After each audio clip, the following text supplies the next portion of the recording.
इतना प्रभाव होता है इस योग क्रियाओं का। लेकिन जब तक हम करेंगे नहीं, बोलने और सुनने मात्र से कोई प्रभाव नहीं होगा कि हम बोलते चले जाएं, आप सुनते जाओ तो प्रभाव हो जाएगा। नहीं, ये क्रियाएं, ये योग करना होता है, तभी आपके ऊपर इस योग का असर होगा। जब आप आरंभ करोगे, निश्चित ही समय समय के ऊपर ये श्वास के ऊपर पकड़ होती जाएगी और जीवन का जो चक्कर है वो ऊपर उठता जाएगा। आपके दिमाग के जो न्यूट्रिशन है वो जागृत होते चले जाएंगे। जितना जागृत होंगे आप प्रकृति को समझने लगोगे, आप जीव और निर्जीव वस्तुओं को समझने लगोगे, आप पेड़ पौधों से लेकर के जीव जंतुओं की प्रकृति से लेकर के विनाश तक सब कुछ समझ में आने लगेगा। जल की गति से लेकर के आकाश तक जितने भी तत्व हैं, पाताल से लेकर के और वहाँ तक जितने भी जीव हैं वो आपको समझ आने लगेगा। सूक्ष्म दृष्टि आपकी खुल जाएगी, सूक्ष्म वस्तुएं नजर आने लगेंगी, देवी देवता चारों तरफ घूमेंगे और भी भिन्न भिन्न प्रकार की जो सृष्टियां हैं वो आपके सामने प्रकट होने लगेंगी। सिद्धियों का लाभ मिलने लगेगा। शरीर के अंदर जो जो रोग हैं समाप्त होने लगेंगे और वो ध्यान की क्रिया बड़ी मजबूत हो जाएगी। जो आप बार बार शिकायत करते हो मेरा ध्यान नहीं लगता, ध्यान लगवाइए, तो फिर ये आपकी शिकायत सबकी समाप्त हो जाएगी। क्योंकि ध्यान वो वस्तु नहीं जो बोला और लगा दिया। ध्यान वो सत्ता है जो बैठ करके किसी भी आसन के ऊपर बैठ करके लगाई जाती है। जब वो आसन सिद्ध हो जाता है तब धीरे धीरे जितना भी आप पकड़ करते चले जाओगे उतना ही अंदर में खुलते चले जाओगे। जिस प्रकार से अग्नि जल रही हो, कोई भी वस्तु डालो अग्नि के अंदर वही लाल हो करके और जलने लगती है। इसी प्रकार से जब हम इन श्वासों के ऊपर पकड़ करेंगे, इनको कंट्रोल में करेंगे, जितने भी कर्म अकर्म हैं सब के सब जलने लगेंगे और सब कुछ समाप्त होने लगेगा। आपको आनंद की अनुभूति होने लगेगी और परम आनंद की तरफ आप बढ़ने लगोगे। जब आप इस प्रकार से समझो कि एक श्वास भी आपने कम किया, 1 मिनट में कोई ज़्यादा बड़ी बात नहीं है, तो कितना लाभ प्राप्त कर पाओगे। योग के द्वारा, ध्यान के द्वारा इन्हीं चीज़ों के ऊपर पकड़ की जाती है। हमारे योगीजन, हमारे संत महात्मा, हमारे जितने भी पूर्वज हैं, जिन्होंने चाहे किसी का भी नाम उठा लीजिए आप, चाहे जिन्होंने अपने अलग अलग धर्म स्थापित कर लिए, लेकिन उन्होंने इन रहस्य को समझा, इस रहस्य को जाना और रहस्य को जान करके इसके ऊपर काम किया, तभी वो इतनी ऊंची चढ़ाई कर पाए। जब तक आप इस पर काम नहीं करेंगे, ध्यान के ऊपर, सुमरण के ऊपर, समय के ऊपर, इस शरीर के नाड़ी शोधन नहीं करेंगे, श्वास के बिना नाड़ी शोधन नहीं होगा। क्योंकि श्वास के द्वारा ही सब प्राणों को सिद्ध किया जाता है और जब प्राणों को साध लिया जाता है फिर आरंभ होता है नाड़ी शोधन। और जब ये नाड़ी शोधन जो 72,000 इस शरीर के अंदर नाड़ियां हैं तभी ये शुद्ध होंगी, नहीं तो इसी प्रकार से इनके अंदर कर्म का जो कीच है वो भरा रहेगा और नाड़ियां इसी प्रकार से अशुद्ध रहेंगी। और जब तक नाड़ी तंत्र शुद्ध नहीं होगा तब तक आप किस प्रकार से सिद्धियों को प्राप्त करेंगे, कैसे सिद्ध होंगे, कैसे उस परमात्मा की प्राप्ति होगी।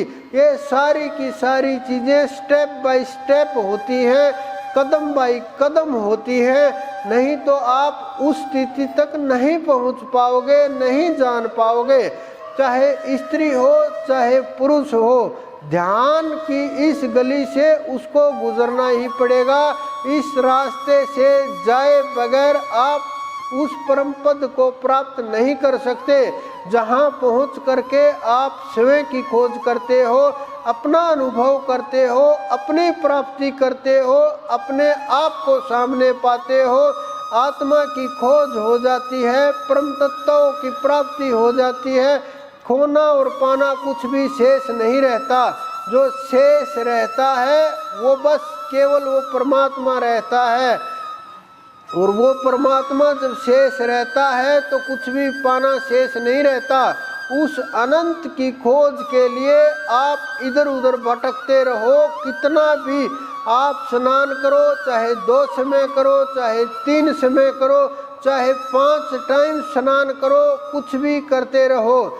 चाहे दीपक 1 बार लगाओ, चाहे अखंड दीपक लगाओ, चाहे आप 1 पल का व्रत करो, चाहे आप 10 वर्ष का व्रत करो, लेकिन ये सब क्रियाएं हुए बगैर, समय के ऊपर पकड़ हुए बगैर, मन के ऊपर पकड़ हुए बगैर, श्वासों के ऊपर पकड़ हुए बगैर, बुद्धि और विचारों के ऊपर पकड़ हुए बगैर हृदय शुद्ध नहीं हो सकता।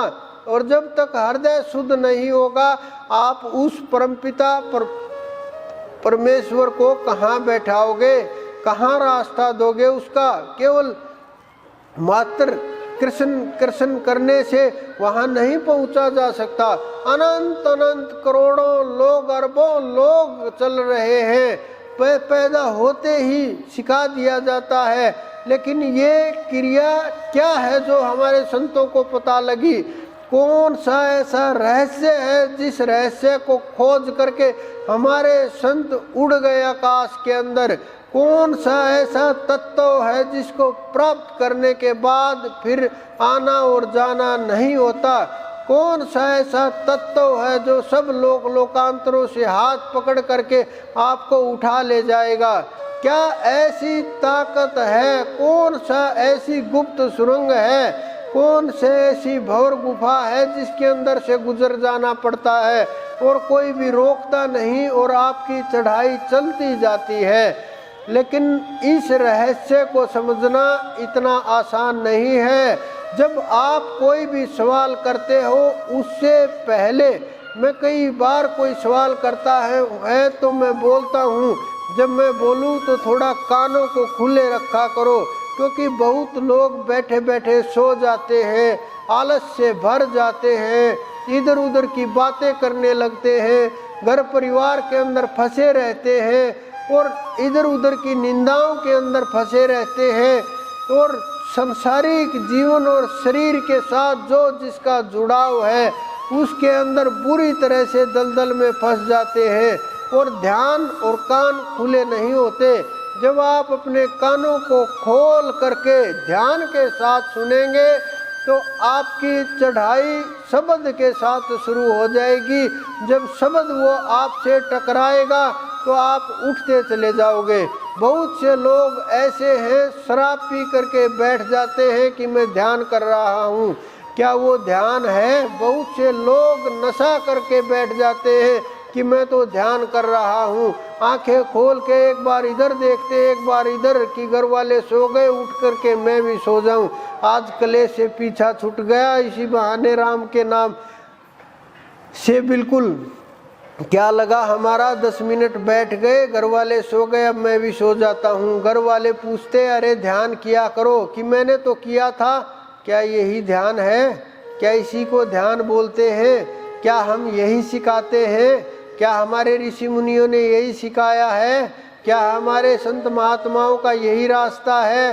ये रास्ता नहीं है जो आप चल रहे हो, रास्ता कुछ और है। आप इसी काम के अंदर, विकार के अंदर बुरी तरह से फंस गए हैं। बार बार से वही चीज़ें याद आती हैं। जब आप ध्यान के ऊपर बैठते हो, सांसारिक चीज़ें आ करके मन से टकराती हैं, मन के अंदर विकार पैदा करती हैं, मन भागता रहता है।